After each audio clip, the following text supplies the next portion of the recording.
Dia ni kira jahat lah. Mana ada baik. Kan? Jadi, hantu ayah ni dia ada kelemahan tuan-tuan. Dia memang kuat. Hantu ayah ni memang kuat. Kalau kita tengok dia, kalau jumpa hantu ayah tuan, dia badan dia cerita macam mana tuan lah. Selalulah gambaran masyarakat Melayu. Saya cerita gambaran macam pelakon Melayu lah. Hantu ayah ni kalau orang tengok dia tuan, badan dia berbulu. Selalu orang kata badan berbulu. Dan banyak orang kata hantu ayah suka makan telur. Kan? Hantu ayah suka makan telur. Orang kata. Lepas tu badan dia berbulu. Ini badan dia besar berbulu. Kain panjang, mata merah. Lidah terjelir. Kan? Lepas tu lah hantu ayah ni kata ni suka makan telur. Macam tu lah. Macam tu lah kata macam tu lah.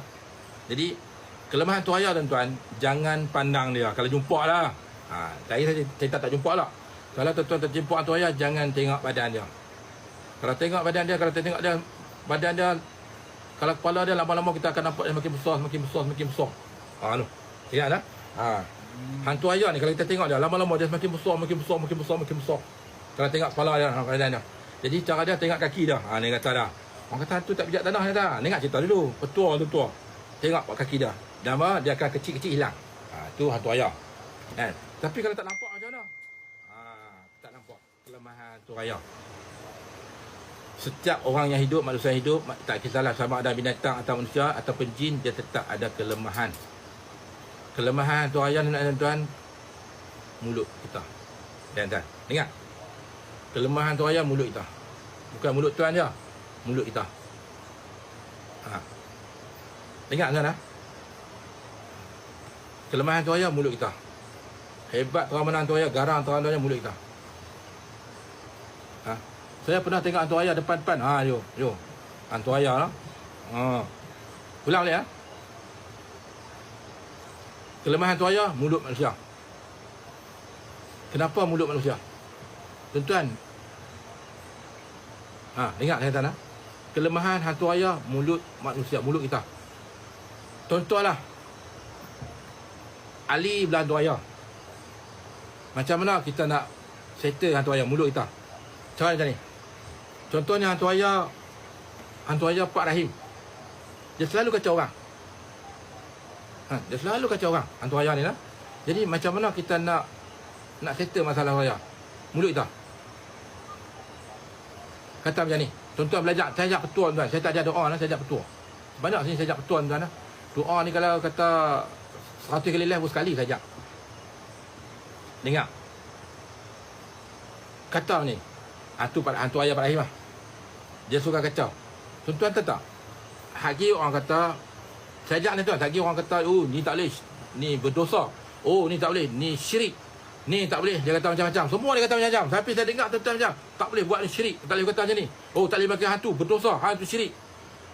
Apa yang cakap, apa tak bisa kena. Orang yang cakap macam tu sebenarnya dia tak tahu penderitaan orang sakit macam mana. Tuan-tuan percaya saya kata tuan-tuan. Sebab apa? Saya kata macam ni. Tuan-tuan, orang kalau belah hantu ayah tuan-tuan beli telur tuan-tuan pergi suku masak. Saya ajak. Saya ajak telur suku masak. Tuan-tuan, tepuk telur suku masak kata hantu Pak Rahim kan. Ni hantu Pak Rahim ni. Ni Pak Rahim yang suruh makan. Jangan main kacau aku dah. Dia kata, kalau kacau tak dapat telur, lempak ke rumah Pak Rahim tu. Hantu raya tu takkan kacau dah. Sebab apa dia akan telur tu? Dengan umpan terhadap mulut kita. Tapi bila kata-kata macam ni tuan-tuan, orang kata apa? Syirik. Tak boleh orang tu makan, berdosa. Apa tak kena apa sembang lah. Orang hak kena tu, menderita sakit tu dia tahu lah macam mana. Habis duit. Tuan-tuan saya kata tuan-tuan. Ya, separuh masak. Jangan masak tadi. Tak masak tadi, masak tadi. Dia separuh masak.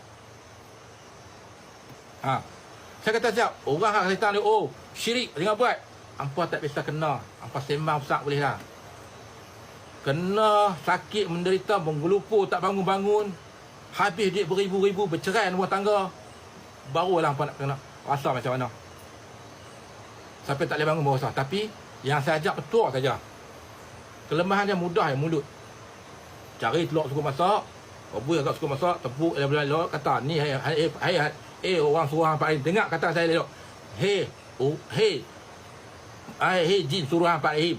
Ni Pak Rahim bagi telur ni. Jangan kacau aku. Kalau kacau aku, dia tak boleh bagi telur lah. Tak mau bagi telur lah. Lempak masuk rumah Pak Rahim tu. Pak Rahim tu dah mati lama dah. Dia mati lama dah.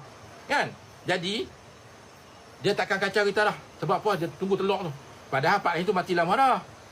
Dengan tuan tengok mulut kita. Sajak betul. Sebab tu tuan-tuan, orang Melayu dulu banyak petua-petua dia dengan mulut kata-kata dia. Ha. Oh, tak boleh ustaz. Oh, tak boleh ustaz, bid'ah. Oh, ustaz syirik. Yang tu makan syirik. Syirik bapak hang, saya kata. Hampa tak tahu orang tu menderita, tergoleng, tak bangun, bercerai-berai, rumah tangga, anak sakit. Hidup menderita sakit, gangguan hantu jin, hantu ayah ni. Kan? Lala kali hampa nak tolong dia, saya tanya, hak dia kata syirik-syirik tu, hampa pergi tolong dia, tak. Pergi tolong dia, bagi duit dia, bagi makan dia, tak bagi. Pecah tak pecah lah kaki dia. Baling telur tu pecah tak pecah lah kaki dia. Syarat ya? Kan? Syarat ya? Ha. Dia kata, oh, tengkorak apa hampa? Hampa pergi tolong dia tak? Yang sakit tu saya kata, yang sakit menderita tu, yang tak bangun, hidup menderita sakit. Ada tak hampa tolong dia? Yang kata syirik dia tu. Pada tukar sikit, saya bagi betul ya tuan. Ha, senang ya. Saya cukup. Saya cakap tuan, betul saya mudah ya. Sebab saya tahu, saya duk main dengan jin hantu ni lama lah. Saya tahu saya nak belok hantu. Hantu ni dia ingat mulut kita. Dia ikut mulut. Ha. Dia ikut mulut. Ha? Ha. Saya hantu ayah saya tak takut tuan, saya takut tu polis.